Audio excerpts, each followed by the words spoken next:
وقال ربكم ادعوني أستجب لكم وقال ربكم ادعوني أستجب لكم.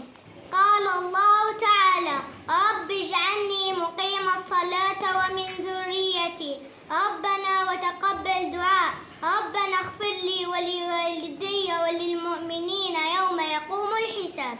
قال الله تعالى رب اجعلني مقيم الصلاة ومن ذريتي ربنا وتقبل دعائي ربنا اغفر لي ولوالدي وللمؤمنين يوم يقوم الحساب. قال الله تعالى رب اجعلني مقيم الصلاة ومن ذريتي ربنا وتقبل دعائي ربنا اغفر لي ولوالدي وللمؤمنين يوم يقوم الحساب. الدعاء عبادة نتقرب بها إلى الله تعالى. الدعاء عبادة نتقرب بها إلى الله تعالى. من شروط الدعاء الإخلاص لله تعالى. الله يحب عباده الذين يدعونه بخشوع. نهانا الله تعالى عن الدعاء بالشر على غيرنا. الدعاء عبادة نتقرب بها إلى الله تعالى. من شروط الدعاء الإخلاص إلى الله تعالى. الله يحب عباده الذين يدعونه بخشوع. نهانا الله تعالى عن الدعاء بشر عن غيره. المسلم يدعو لغيره بكل ما فيه خير في الدنيا والآخرة. أفضل الدعاء المسلم في السجود وبأسماء الله الحسنى. ولله الأسماء الحسنى فادعوه بها. إن لله 99 اسما 100 غير واحد ومن أحصاها دخل الجنة. إن لله 99 اسما 100 غير واحد من أحصاها دخل الجنة. قال رسول الله صلى الله عليه وسلم إن لله 99 اسما 100 غير واحد من أحصاها دخل الجنة. الرزاق يرزق عباده بغير حساب. الرحمن كثير الرحمة. الغفور يغفر الذنوب لعباده. الحفيظ يحفظ العبادة. الكريم كثير العطاء والإحسان. الغفور يغفر الذنوب لعباده إذا ندموا وتابوا. المسلمين عيدان عيد الفطر وعيد الأضحى. للمسلمين عيدان عيد الفطر وعيد الأضحى. للمسلمين عيدان هما عيد الفطر وعيد الأضحى. للمسلمين عيدان عيد الفطر والعيد الأضحى. توزع صدقة الفطر على الفقراء قبل صلاة عيد الفطر. صلاة العيد سنة لم يتركها النبي صلى الله عليه وسلم في حياته. صلاة العيد سنة لم يتركها النبي عليه الصلاة والسلام في حياته. ذبح الأضحية يكون بعد صلاة عيد الأضحى. ذبح الأضحية يكون بعد صلاة عيد الأضحى.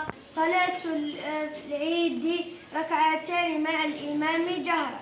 يكون عيد الفطر في أول شهر شوال. يكون عيد الأضحى في 10 من شهر ذو الحجة.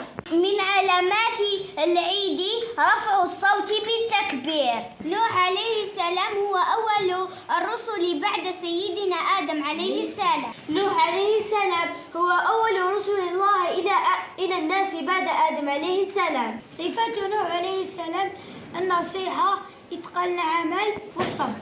أتعلم من قصة نوح عليه السلام الأخلاق الحميدة والصفات الكريمة منها الصبر والنصيحة وإتقان العمل. أطيع الله ووالدي لأن الولد الصالح يفوز في الدنيا والآخرة.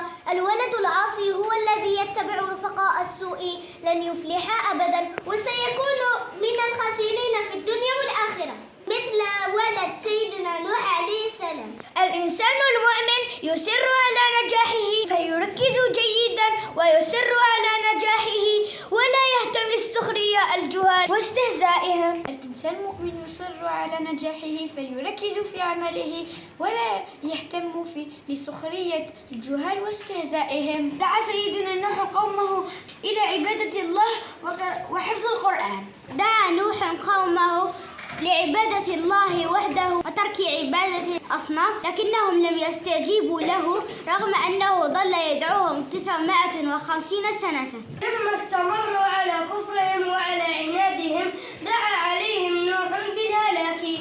لما استمروا على كفرهم وعنادهم دعا عليهم بالهلاك. أوحى الله إلى نوح أن يصنع سفينة ويأخذ معه من آمن ويأخذ كل حيوان من ذكر وأنثى. فلبى طلب ربه صابرا على قومه.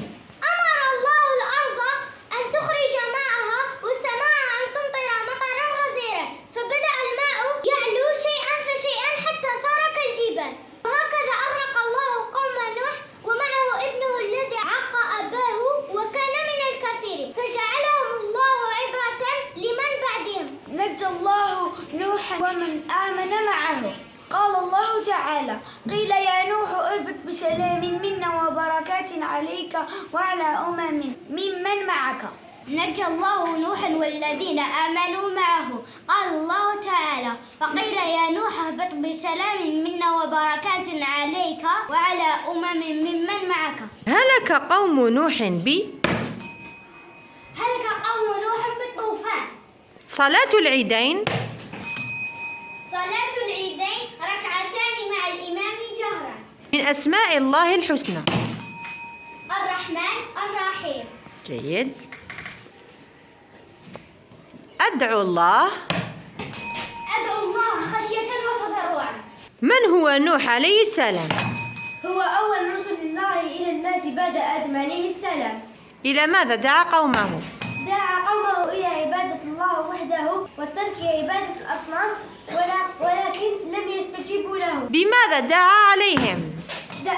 دعا عليهم بالهلاك. بماذا أمره الله تعالى؟